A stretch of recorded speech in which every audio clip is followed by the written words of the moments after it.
Hello everyone, this is a very close-up shot, and welcome to the Twig and Pik-pik contest video, winners. Also, I'm in space! Whoa! Thank you everyone for entering. This has been a wonderful opportunity for everyone, and I hope it's brought everyone closer together. Now, I will announce the winners.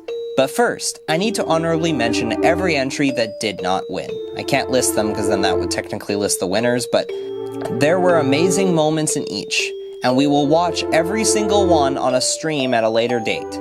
I will announce when the live stream will happen as soon as I can secure the right day for it and I contact the grand prize winner. Now, to announce the winners. Following up on the poll Pikminjake posted, the winner limit has been increased to 6. 4 being the regular prize winners, and the extra 2 being late prize winners. Late prize winners just get their video integrated into the story, regular prize winners get their video integrated into the story, and the winner gets moderator status on Pikminjake's Discord and live streams. And of the 4 regular prize winners, 1 will be awarded the grand prize, which is to be a voice actor in the next Twig and Pik-pik episode, as well as guest star on LiveStream, where all the contest videos are going to be watched, and we'll play a game of the winner's choice. Yeah, okay. So, now let us begin!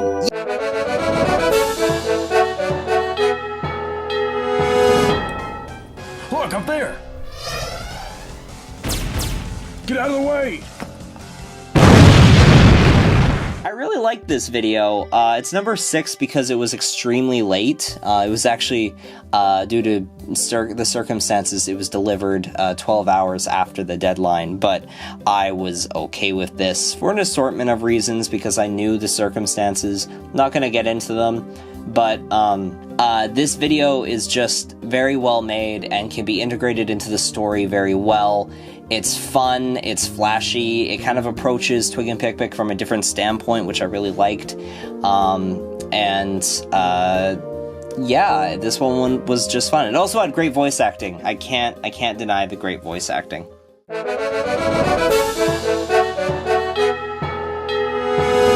Oh, nothing much. Just kill ya. But how though? You don't even have any weapons.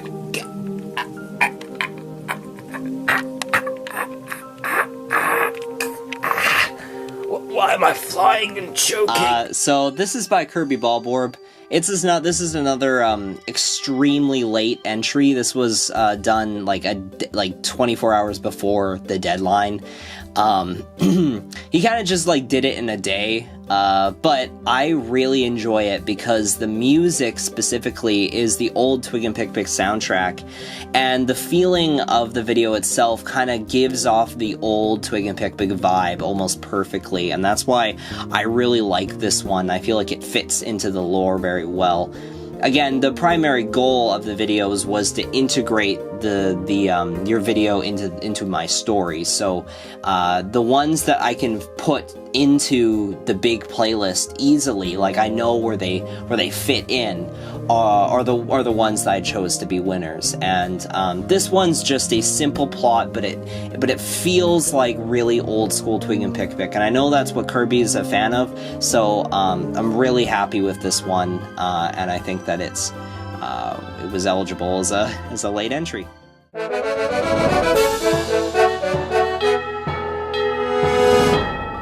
Boy, shut up, both of you! You're all here for one reason.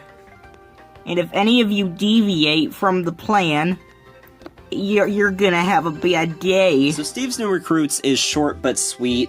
The ending's a little bit muddy, but I really like this one because the Steve impression was on point, and it basically evoked the feeling of Steve very well. It's like the weird silliness between these random characters you don't really know, and some of them are just like random plushies, while others are like notable characters, and having them all banter off of each other kind of reminded me of the old school improvised Steve.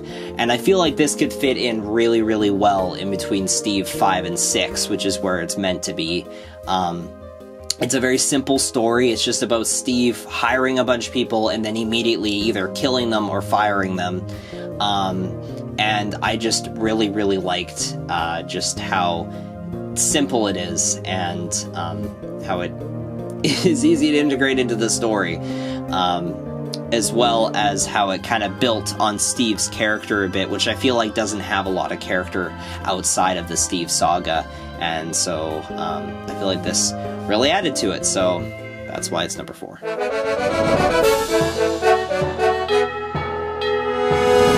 Yes, Master? How's the subject doing? Oh, she's doing fine. Good. My plan has worked excellently. Yes, Master. I have frozen Pik-pik in metal. I love this one because it reminded me of... It was a combination of old school Twig and Pik-pik, old school Steve, as well as this guy's own personal spin in on it. It invokes a lot of the feelings of Patrol Pikmin 2, which I know is a major inspiration for a lot of people, even though I didn't even make Patrol Pikmin. However, I really like the story here because it repeats the same character dynamic between Steve and his assistant, that white Pikmin. And that really is going to help kind of shape the proper integration of Patrol Pikmin into the Twig and Pik-pik lore, which is something that I've always never done because I don't know how to integrate it into the lore. I always thought of it as like a non-canon story, but I feel like this might be the bridge, the bridging point of having Steven and the little white Pikmin assistant. The fact that they're canon here, maybe this is the bridge into Patrol Pikmin. I just have to figure out where Patrol Pikmin takes place. But this video clearly takes place during the Steve saga. It's definitely a Steve parody, and it's building off of the joke of Twig and Sonic. It has amazing set design for like an amateur plush video. It's really good. Also, the intro parody is so good. It's like painful in a good way. It's like the whole video is purposefully slow. The voice acting is super quiet. It's like, even if their intention wasn't for it to be constantly uncomfortable, the fact that it does feel kind of constantly uncomfortable makes it so good. The Steve impression is also amazing here. It's really on point. Pik-pik being frozen in carbonite was just so funny. It was so good. Another thing, every location actually felt like a different location. That was part of the set design. And my final note, because I know I need to move on, the part with the Emperor being there, the president of Google, it was like they nailed every point of Steve. Like, they understood Steve, and that's why this one's number 3.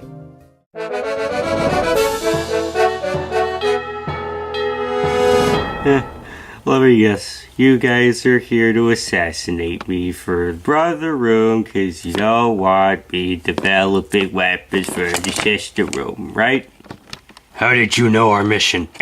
Trust me, you little alien, you guys aren't the first. You ain't the first. And now I'm gonna blow you goddamn brains out.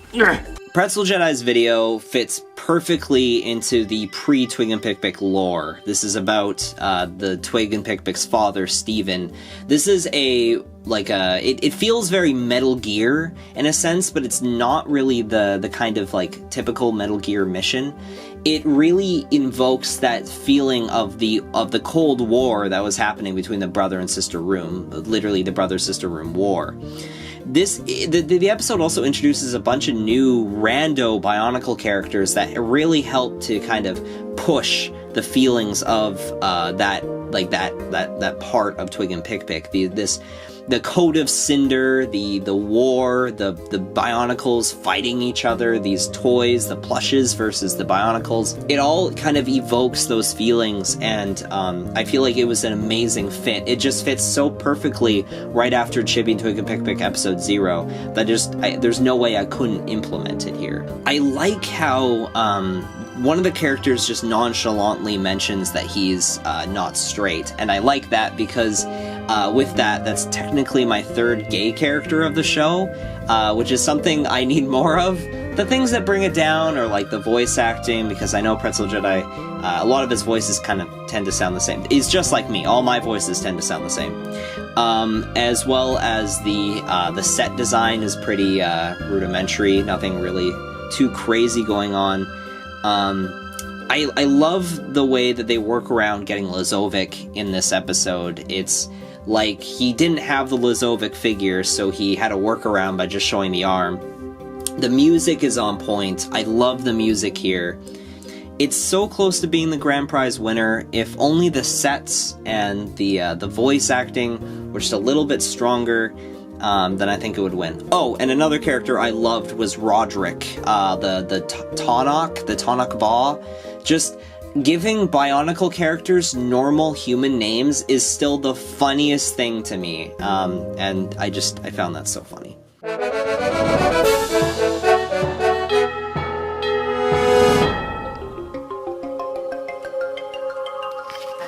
Oh wait, we're inside because it's a Twig and Pik-pik episode!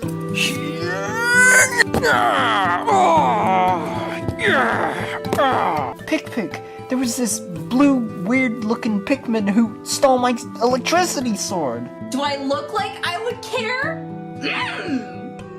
Chibi, Twig, and Pik-pik R is just a little bit of everything. It has the set design, it has the locations, it has the voice acting, it has the fun, the imagination. It evokes those feelings of Chibi, Twig, and Pik-pik, the Steve Saga, just classic Twig and Pik-pik. His voice work in it is amazing. It fits perfectly into like the 2013, 2014 era of my filmmaking. It takes place around the exact same time where Pretzel Jedi's video takes place, which I found really funny. It's almost like they could almost be happening at the exact same time, which, I don't know, I just thought that was so cool. The camera work in it is also relatively pretty good. I feel like, unfortunately, and this is a problem I have with my camera, the focal length of a lot of cameras aren't really meant for plush videos. I'm willing to look past it because those are mistakes that I make on a regular basis, so I don't really care about those. Other than that, a lot of the camera work does evoke the feeling on my videos. There's a trail of tissues at one point, just on the ground. This was an excellent touch. I don't know if this was his intention, but that's a very old and cryptic joke between me and him, and I found that very funny. The best joke of the episode, though, is when Twig meets Fiona, who works at the convenience store that Kyle works at later, but she says she hates her job.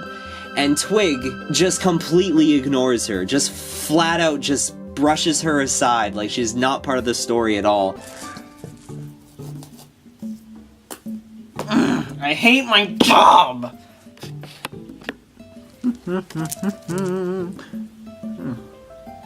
Okay. I found that really funny. The cast is great. He had a workaround. He contacted my sister and he asked her, hey, can you voice Pik-pik? The contest rules say that I can't provide voice work, but there's nothing saying that Olivia couldn't. So that's how we kind of worked around that. This is also the first appearance of Ultra Spicy Spray in my series, which is a Pikmin 2 and Pikmin 3 thing. What? He also has a lot of other visual effects, like how the AT field is shown, showing that Twig has that, that power within him. All in all, Jimble's episode was just fantastic. It was kind of just a combination of all the other ones put together, and I feel like it fits in really, really well with my videos at large, and that's why it is the grand prize winner. I will be contacting Jimble regarding the live stream soon, and when that happens, stay tuned, guys. It'll be good. Wow. All right. That was awesome, everyone. Thank you so much again. Finally, to finish this off, I want to shout out a joke that made me laugh the most. It's the funniest joke of all the contest entries. Now, here's the thing. It was not from any of the winners, but I insist, you guys all have to see this too. Violet! What is it? I'm watching Fortnite memes. You go, girl. I don't really know why. I just found that so funny. Alright, stay tuned on the live stream. Talk to you later. Bye!